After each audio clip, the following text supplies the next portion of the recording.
Amém, povo de Deus.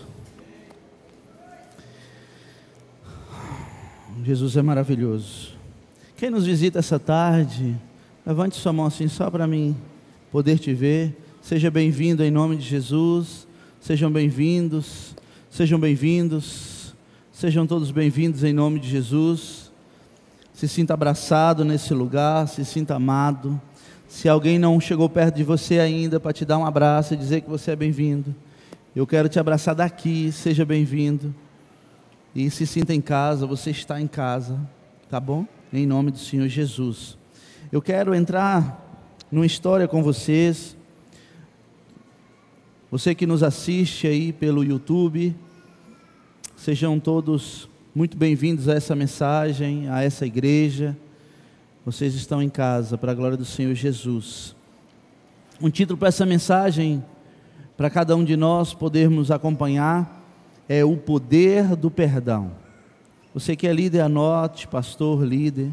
Você que não é líder, anote também, porque da forma que você escuta, a revelação chega de uma forma diferente para você, e é bom que você anote.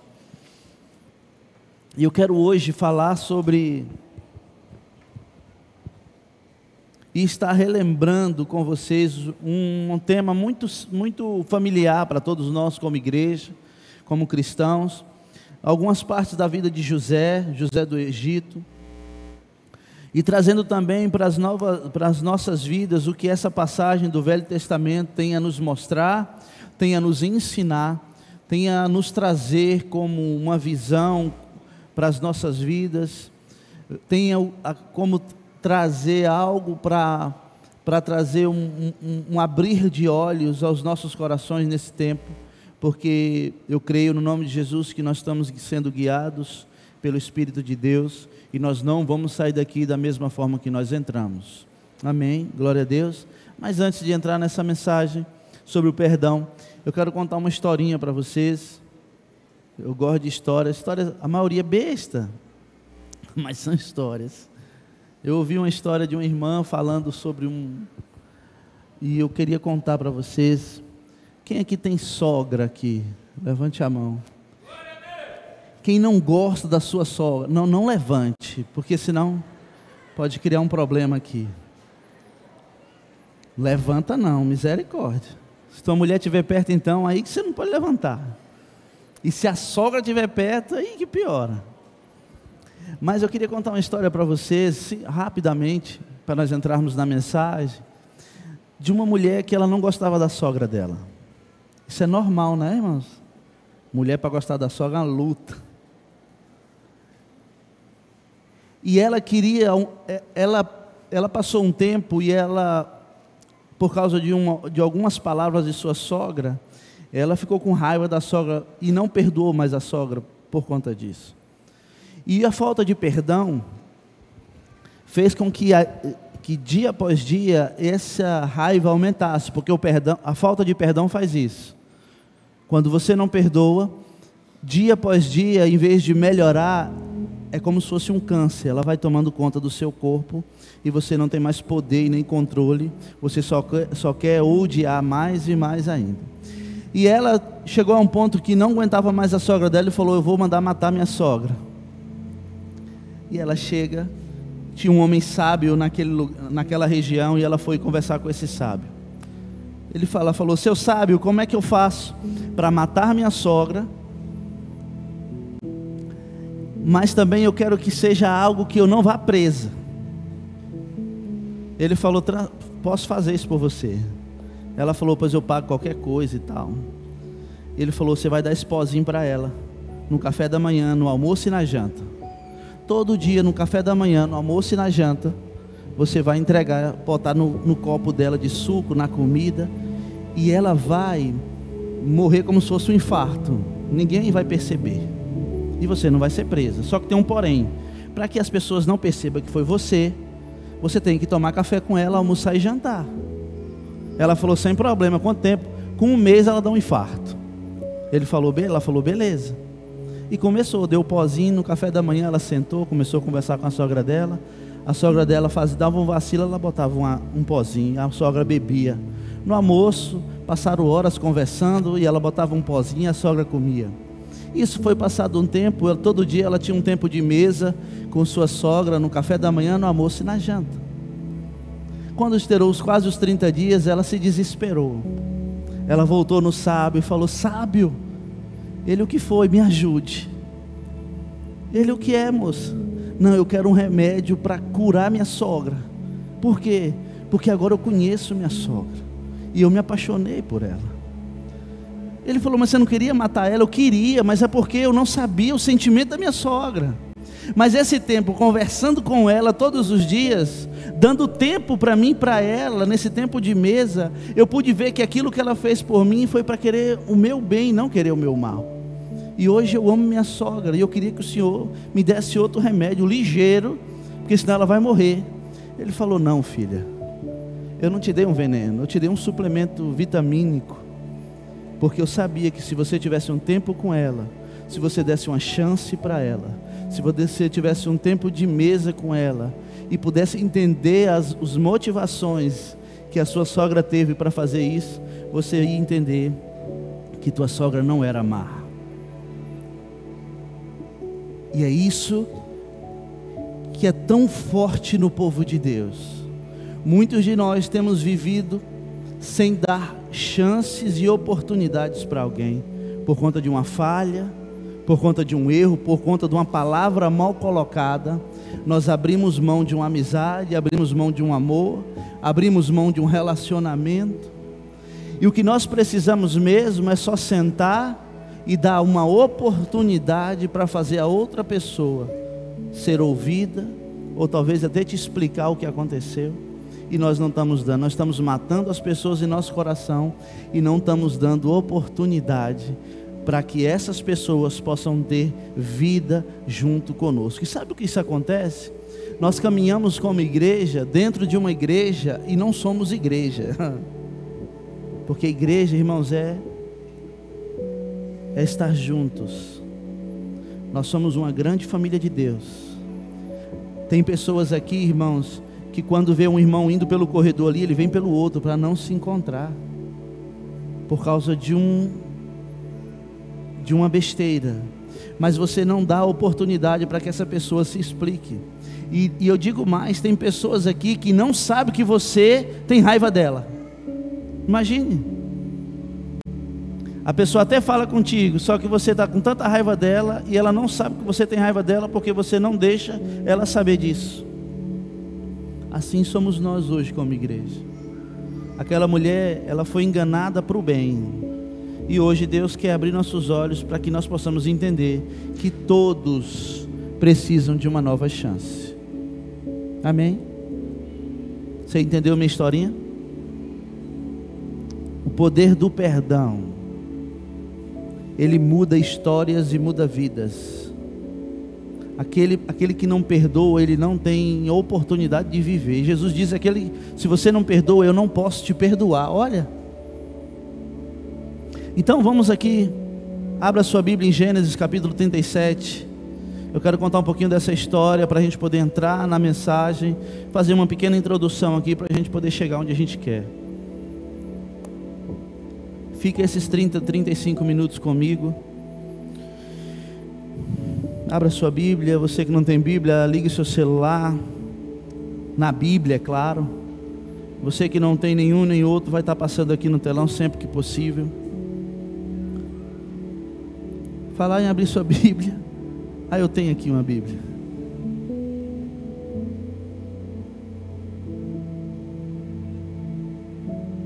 Gênesis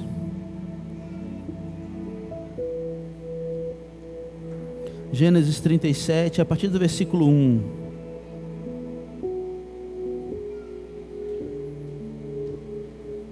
Vamos lá, gente, vamos ler juntos. Jacó habitou na terra de Canaã, onde seu pai tinha vivido como estrangeiro. Esta é a história da família de Jacó. Quando José tinha 17 anos, pastoreava os rebanhos com seus irmãos. Ajudava os filhos de Bila e os filhos de Zilpa, mulheres de seu pai, e contava ao pai a má fama deles.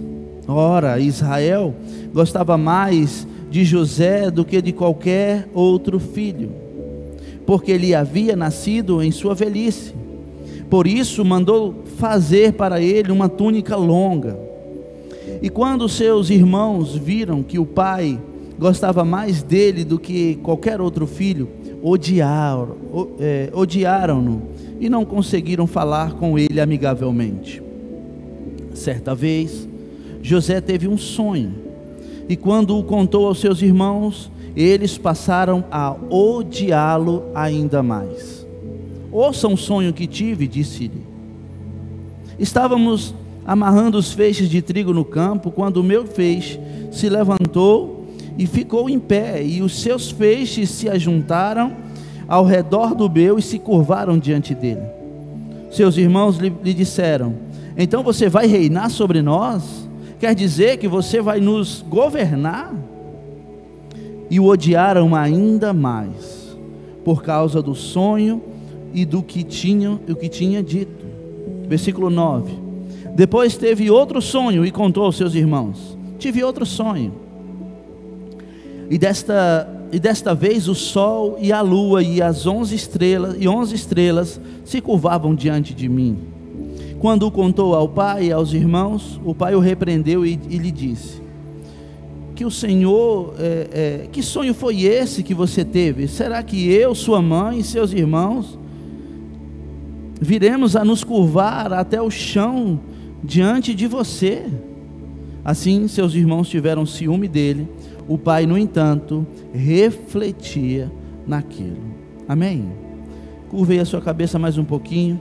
Pai, em nome de Jesus, queremos entregar a tua mensagem, glorificar o Senhor nessa hora. Senhor, nos permita, Pai, que a tua mensagem chegue aos nossos corações. Tira toda barreira nessa hora, todo empecilho, tudo que vem atrapalhar aquilo que o Senhor tem que é para nossas vidas neste dia, no nome de Jesus. Amém. Aleluia. Então José, ele foi preso injustamente, para não fazer a vontade José foi jogado, como diz lá nas escrituras, após aquilo, ele foi jogado em um poço pelos irmãos. Após isso ele foi vendido como escravo. Durante isso passava altos e baixos. José foi preso injustamente, para não fazer a vontade da esposa de Potifar. José foi esquecido na prisão pelos companheiros de cela, mesmo um prometendo voltar a lembrar dele. E a Bíblia conta que José deu a volta por cima, porque ele se tornou o homem mais poderoso do Egito, só abaixo do faraó. A Bíblia conta que José foi bem sucedido em sua vida, após todos aqueles problemas. E ele se tornou o governador do Egito e de toda aquela região. Este é José do Egito. Mas agora eu quero entrar um pouco, e é onde eu quero chegar com vocês. E será mesmo que José, ele estava feliz? Ou era completamente feliz? Porque quando você lê as escrituras, tu fala, tá aí um homem que eu posso copiar, um homem bem sucedido, passou por várias tribulações, por várias tempestades, mas venceu na vida. Mas a Bíblia, se nós irmos mais a fundo, ela nos mostra outra coisa. Em Gênesis 41, no versículo 51, José fala o que os seus filhos representavam para ele. Ele diz: ao primeiro José deu o nome de Manassés, dizendo: Deus me fez esquecer todo o meu sofrimento e toda a casa do meu pai.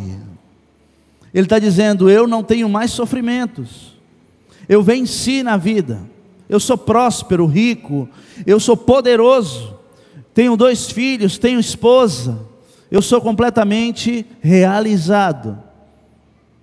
É o que ele está dizendo aqui. E a Bíblia diz que logo que começou a fome na terra os irmãos de José vieram pedir ajuda. E ele simplesmente jogou com seus irmãos, porque estava desnorteado. José, quando viu os seus irmãos, ele não tinha mais chão. Aquele homem poderoso, aquele homem orgulhoso, cheio de autoridade merecida, ele viu os irmãos e não sabia mais o que fazer. Pareceu que tudo que ele deixou para trás começava a voltar à tona. Ele ficou desnorteado, sabe por quê, irmãos? Porque o processo de cura estava começando em sua vida. Um processo de cura a qual ele não achava que teria. No capítulo 45, algumas atitudes de José começam a despontar. Começa a aparecer, a despertar na vida dele. Atitudes que caminhavam para a cura dele. Vamos ler comigo o capítulo 45, versículo de 1 a 4.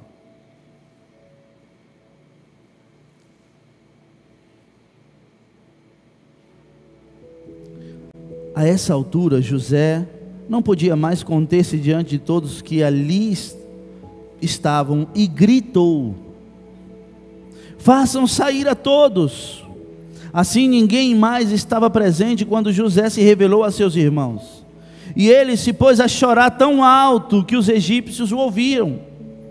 E a notícia chegou ao palácio do faraó. Então disse José a seus irmãos: eu sou José, meu pai ainda está vivo. Mas os seus irmãos ficaram tão pasmados diante dele que não conseguiram responder. Cheguem mais perto, disse José a seus irmãos. Quando eles se aproximaram, ele lhes disse: eu sou José, seu irmão, aquele que vocês venderam para o Egito. Então, irmãos, eu quero aqui trazer 4 pontos para nós hoje, para que nós possamos entender um pouco aquilo que Deus quer para as nossas vidas nessa hora. A primeira coisa que devo fazer para buscar uma cura sobre a minha vida, você pode estar se perguntando: mas que cura? Vamos anotando.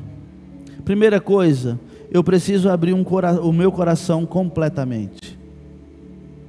A primeira coisa, primeiro ponto que eu quero entrar com vocês. Veja o que diz o texto.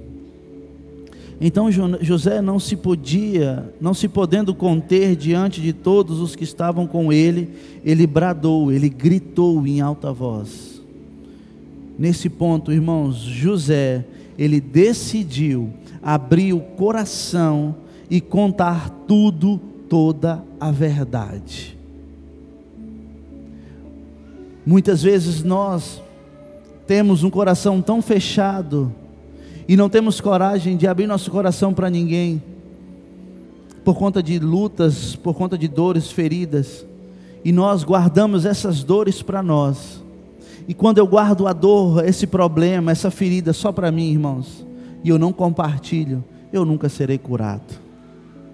A ferida vai continuar, a dor vai continuar.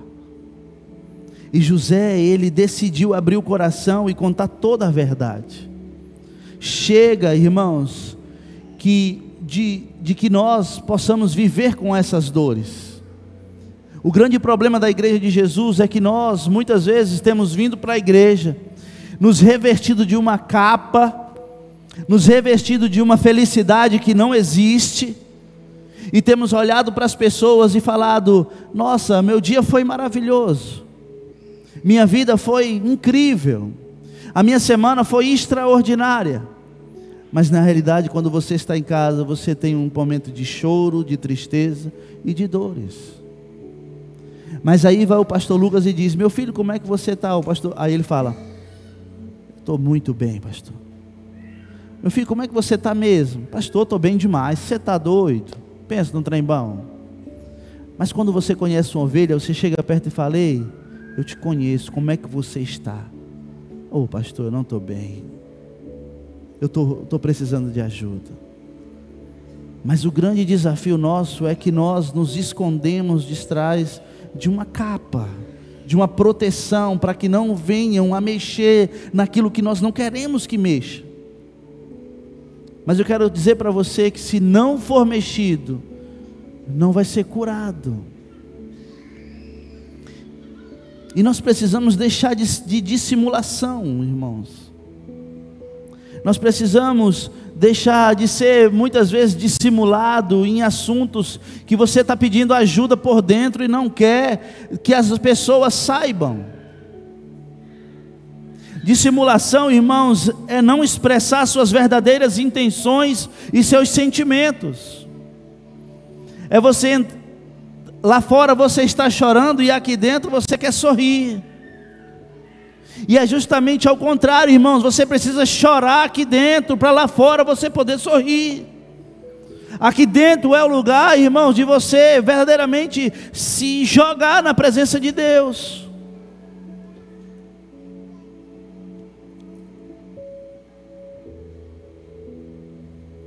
Nós precisamos deixar, irmãos, muitas vezes de hipocrisia e de fingimentos. Nós precisamos ter transparência, porque só assim eu consigo viver o melhor de Deus. Tem um homem, queridos, que diz, um homem de Deus que diz: se você precisa decidir se vai impressionar, você precisa decidir se vai impressionar ou vai influenciar pessoas. Muitas vezes nós queremos impressionar, mas eu quero dizer para você que impressionar não vai te levar muito longe. Nós precisamos influenciar.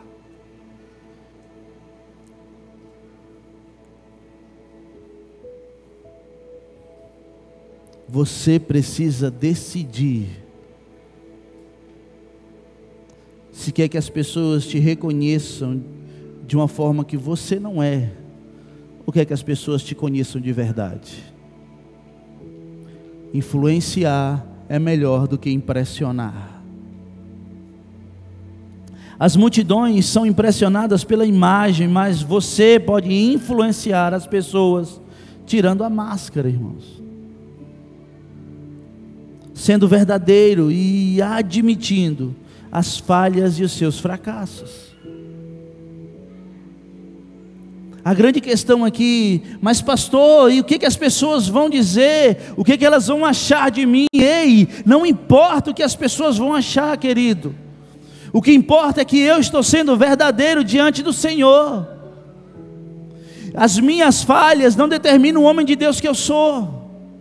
Muitas pessoas, por ter uma autoridade dentro da igreja, têm medo de declarar ao seu líder, ao seu pastor, as suas dificuldades, as suas dores, as suas feridas, porque não quer que os outros vejam as suas fraquezas. E se nós entendermos isso hoje, queridos, nós vamos ver que nós precisamos disso. É nas nossas fraquezas que nós somos fortes.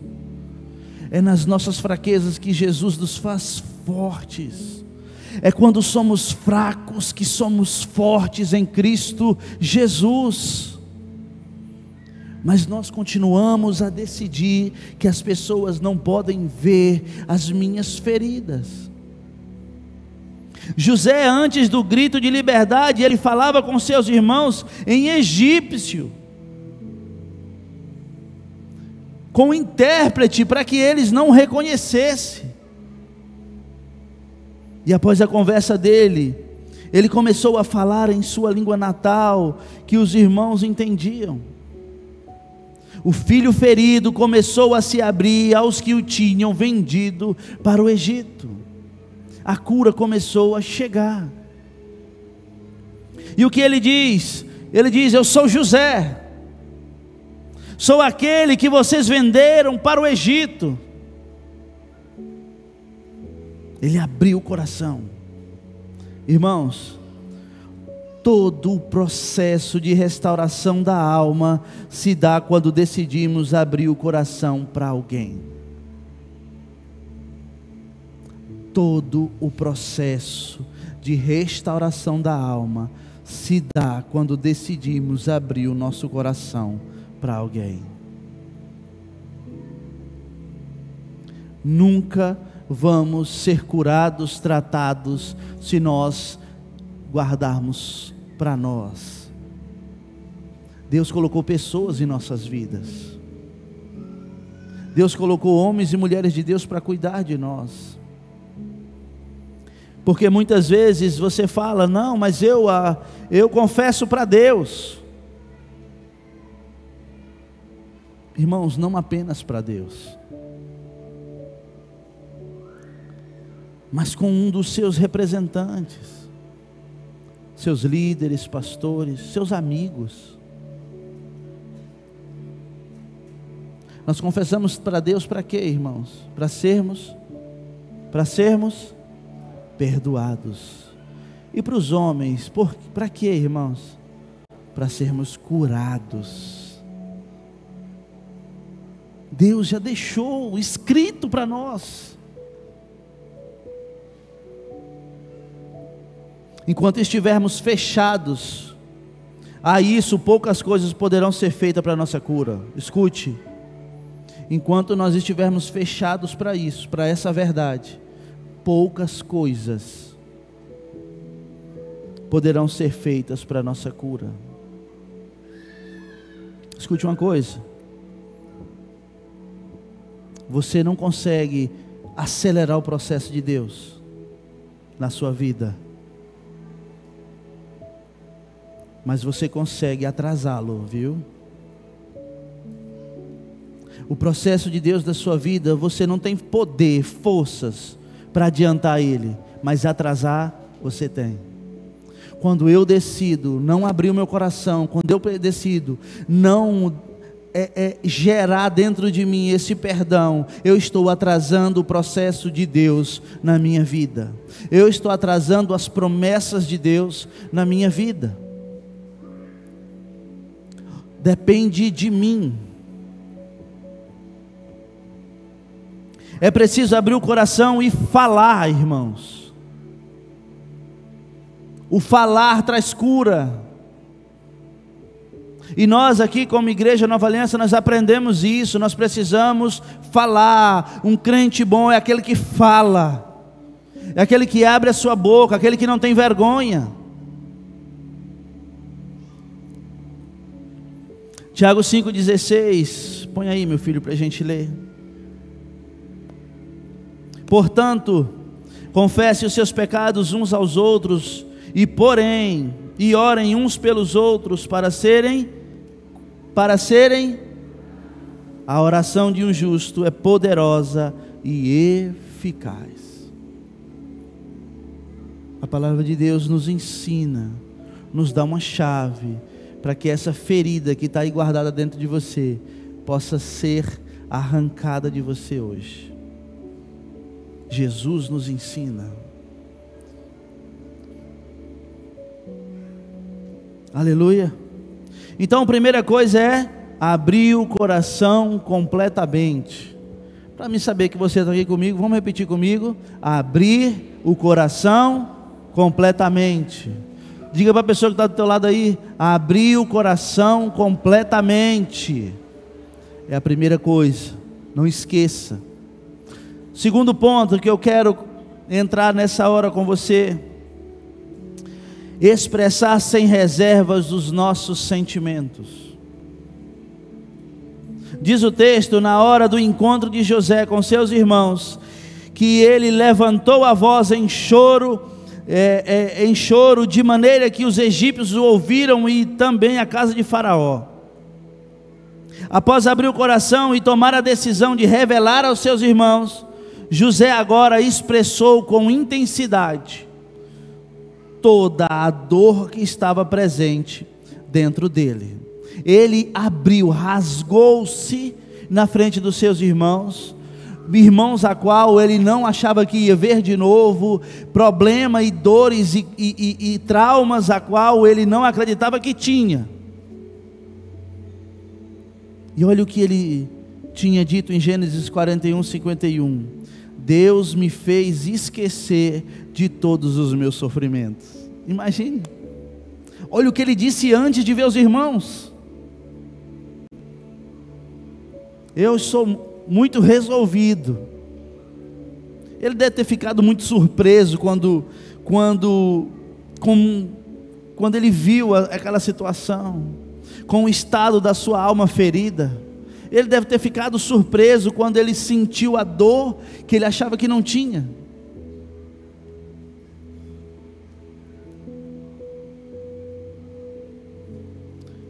Nós também muitas vezes, irmãos, cometemos esse mesmo erro, que Deus nos curou, nos tratou, quando ainda não fez.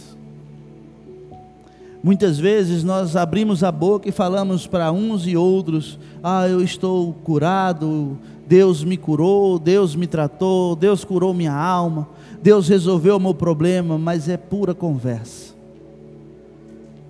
É só para que ninguém mais toque nesse assunto com você.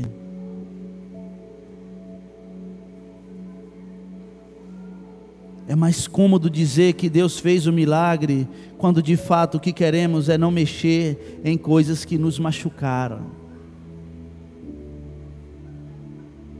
É mais fácil nós falar: não, Deus já resolveu, está tudo certo. Escute aqui, muitas vezes estamos vivendo uma vida de aparência com o nosso cônjuge, porque nosso orgulho não nos deixa abrir nosso coração para uma cura completa e verdadeira. E o interessante com José, que nos leva a entender, é que um homem de Deus pode ter também em sua vida diversas áreas a serem tratadas e restauradas. Não é porque eu sou um homem de Deus que eu não preciso de cura, de tratamento. Não é porque eu sou um homem de Deus que eu não preciso ser cuidado. Não é porque você é uma mulher de Deus, um homem de Deus, que você não precisa de ajuda, irmãos. Nós precisamos de uma vez por todas entender isso. Muitas vezes nós temos nos cobrado porque nós não temos sido o que as pessoas veem em nós. Mas mesmo você, um homem de Deus, mesmo você, uma mulher de Deus, entenda, nós também somos humanos, precisamos de ajuda, precisamos que nossa vida possa ter pessoas que cuidem de nós. Isso não é ruim, irmãos, pelo contrário, isso é maravilhoso.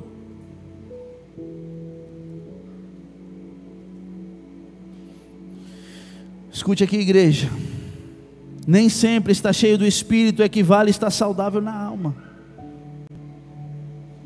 Às vezes você vê uma pessoa cheia do poder de Deus, mas na verdade também na alma ela está sofrendo. Nem sempre estar cheia do Espírito equivale a estar saudável em sua alma. Não junte essas coisas. Um dos grandes entraves, irmãos, na cura da alma é esconder a nossa dor e contar a nossa história de vida apenas fazendo uso da nossa razão. Isolamos o coração, ocultamos os sentimentos doloridos e assim ocultamos os nossos traumas. Está tudo certo. Mas os sentimentos, irmãos, que foram enterrados vivos, precisam vir para fora. Que você enterra vivo, ele não morre. E serem expressados na presença de Deus e de um dos seus pastores, líderes, ou pessoas de confiança, para que você mate verdadeiramente isso dentro de você, para que você entenda que você precisa trazer para fora, para que a cura, o perdão possa chegar. Amém. Voltando aqui para José, e eu posso dizer que ele expressou também intensamente seus sentimentos, e isso abriu caminho para a sua restauração. Então, a segunda coisa que nós queremos deixar claro aqui: eu preciso expressar sem reservas os meus sentimentos.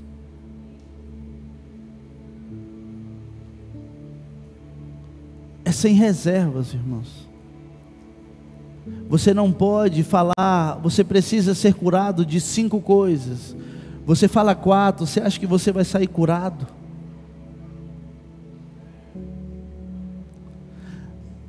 Naamã, quando mergulhou naquele rio para ser curado, se ele mergulhasse 6 vezes, ele seria curado. Ele precisou mergulhar 7 vezes.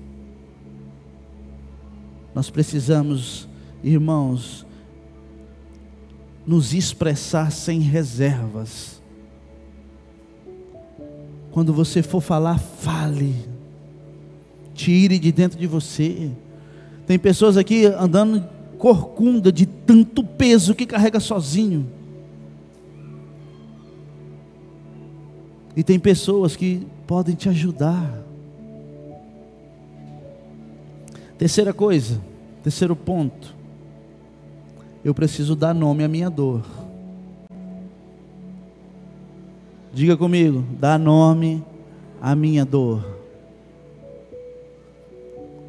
José, após expressar suas emoções em forma de choro diante dos irmãos, ele teve uma outra atitude.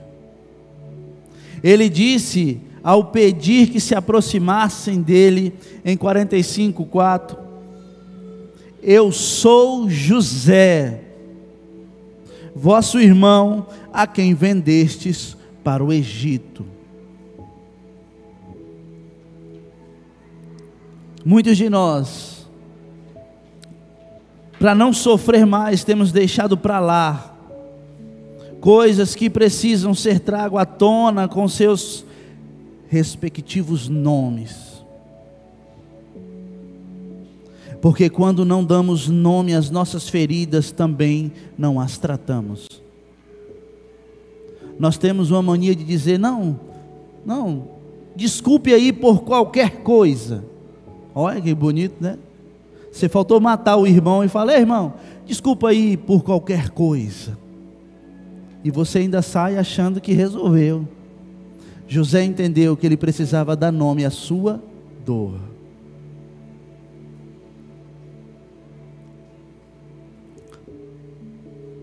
Com esta declaração pode ter impactado os irmãos de José. Diz o texto no versículo 3 que os seus irmãos não lhe puderam responder porque ficaram atemorizados perante ele. Ficaram perplexos, congelaram na presença de José porque não acreditavam naquilo. O que eu quero destacar aqui, irmãos, que José ele nomeou a sua dor. Ele não expressa apenas os seus sentimentos doloridos, mas também ele dá nome a eles. Vocês me venderam para o Egito. Ei, escute uma coisa, isso é transformador. Quando eu abro a boca e digo, ei, vocês fizeram isso. Isso traz cura, irmãos, é como tirar com a mão. Esse era o nó ainda presente em sua alma. José alimentou por mais de 20 anos essa amargura em relação aos seus irmãos. E devido a isso os recebeu de um modo tão mau.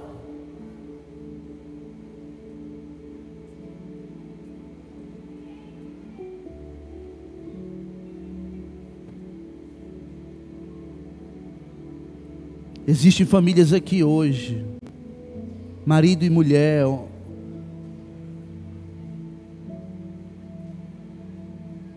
que precisam sentar e colocar para fora essa dor, essa mágoa, essa tristeza, que já há muitos anos tem guardado para si e tem feito tanto mal para você. Precisa dar nome a elas. Pare de dizer que está tudo bem, não está tudo bem. É preciso compreender que os nossos sentimentos feridos têm nomes específicos. E por vezes relutamos em nomeá-los. Por vezes deixamos para lá. E nós preferimos viver com essa dor do que jogá-la para fora. Nós, líderes e conselheiros, precisamos permitir, irmãos, pastores e líderes que estão aqui, que as pessoas nomeiem sua dor. Precisamos ajudá-las nisso, porque muitas vezes nós também não permitimos que vocês façam isso, e nós precisamos disso. Como José, eu fui vendido para o Egito, eu fui abusada sexualmente, minha mãe tentou abortar-me,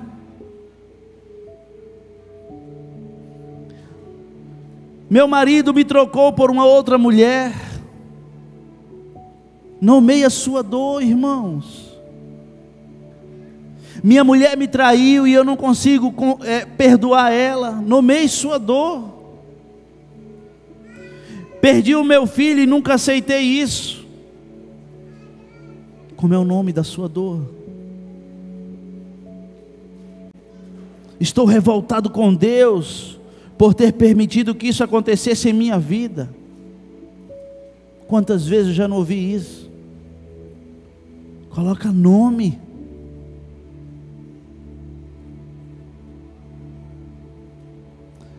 Ainda não aprendi a dor do meu divórcio. Nomeie sua dor.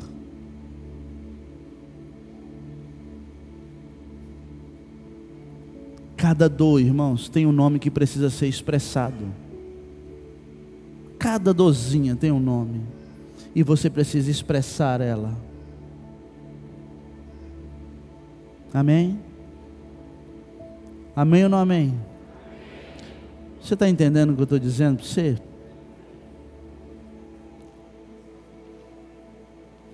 E o último ponto que eu quero tratar aqui hoje é o toque, o abraço e o perdão.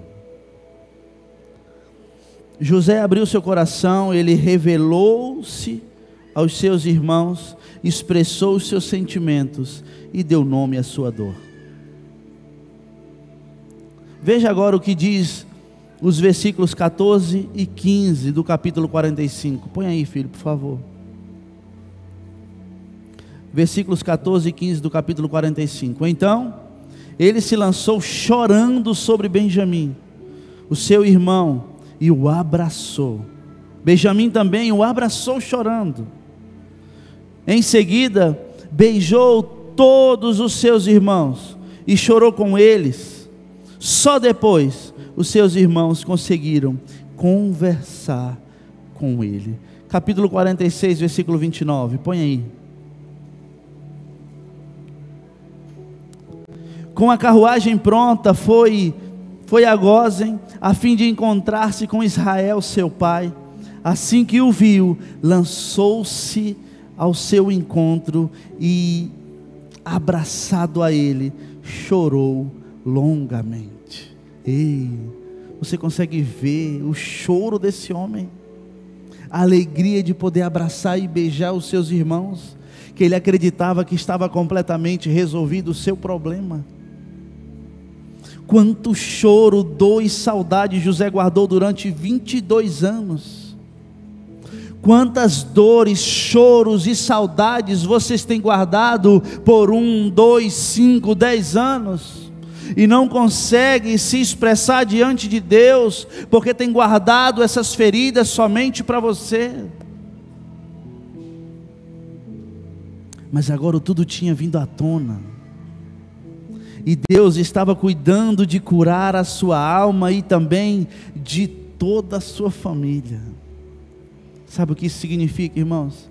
Quando você se cura, não é só você que é curado, toda a sua casa começa a receber restauração familiar, nos negócios, nos seus filhos, porque você começa a se expressar. Um dos alvos de Deus para nós é sarar as nossas vidas e a nossa família, irmãos. Isso é um dos alvos de Deus. É difícil você estar em casa cheio de problemas familiares e ter que estar adorando ao Senhor aqui no templo. Se você está bem lá, as coisas vão fluir aqui. Veja o que está escrito no último versículo do Antigo Testamento, em Malaquias capítulo 4, versículo 6. Ele fará o coração dos pais se voltar para o dos seus filhos, e o coração dos filhos para os seus pais. Do contrário, eu virei e castigarei a terra, separando para a destruição. Vamos viver a nossa família, vamos viver nossos filhos, vamos nos dedicar à nossa casa, vamos viver como igreja de verdade, expressando verdadeiramente os nossos sentimentos, as nossas dores, para que nós possamos viver isso. José, irmãos, ele tomou a iniciativa e abraçou cada um dos seus irmãos. Ei, crente, não espere que os outros venham até você. Nós fomos ensinados a tomar a iniciativa, a tomar a decisão, mandar o orgulho embora e resolver os nossos problemas. Dá para sentir, dá para ver o coração de José. Estava livre de toda aquela amargura dos sentimentos de vingança. E isso só foi possível depois das atitudes dele, depois das atitudes anteriores, que ele teve que dar uma volta para trás, engolir seu orgulho, engolir seu desejo de vingança, e liberar perdão sobre os seus irmãos, sobre o seu pai. É só assim, irmãos, que eu consigo chegar mais perto de Deus. Como é importante, irmãos, o pai abraçar o filho e pedir perdão por suas falhas. Não é porque eu sou pai, irmãos, e sou autoridade sobre os meus filhos, se eu errei, eu preciso ir. Esses dias o meu filho veio pedir perdão para mim por alguma coisa. E ele pediu perdão e ficou se gloriando pelo perdão. Aí, pai, tá vendo? Eu vim pedir perdão para o Senhor. Eu falei, grandes coisas você pedir perdão para mim. Quantas vezes eu pedi perdão para você, Pedro Lucas? Não, aí eu falei, quem pediu mais perdão entre nós dois, eu ou você? Ele falou, não, o Senhor já pediu mais perdão para mim do que eu para o Senhor. E quem erra mais? Ele falou, não, eu erro mais. Pois então você está falhando comigo. Eu entendo por ser pai, mas se eu errar com os meus filhos, minha autoridade de pai não vai acabar, porque eu cheguei lá e falei, filho, me perdoe pelo meu erro. Ao invés disso, eu ganho respeito dos meus filhos. Muitos pais falham com os vossos filhos e por ser pai não acha que precisa voltar e dizer, filho, me perdoe. Não, eu sou o pai dele, não sou amigo dele não. Ei, pedir perdão não é ser amigo, pedir perdão é entender. A autoridade que você tem é necessário. Como é importante o marido abraçar a sua esposa e sinceramente pedir-lhe perdão por alguma palavra mais áspera que deu.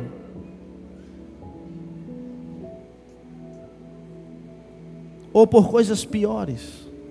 E tem marido que olha e fala assim, não pastor, amanhã ela esquece. Ei, ela não esquece. Ela não vai esquecer não, ela pode deixar para lá. Agora, esquecer, jamais. Como é importante você como marido, entender que um abraço e um verdadeiro pedido de perdão transforma tudo. Nós como homens achamos que a mulher precisa suportar. Não, ela me entende. Não, ela não entende. Ela precisa te ouvir. Como é importante o marido entender isso. Como é importante aos irmãos que já não se falam, consertar-se diante de Deus e dos homens. Ei, igreja, como é importante você sair daqui liberando perdão e sendo perdoado por um próprio irmão seu da igreja. Como é importante você entender que você não pode viver em inimizade com seus irmãos.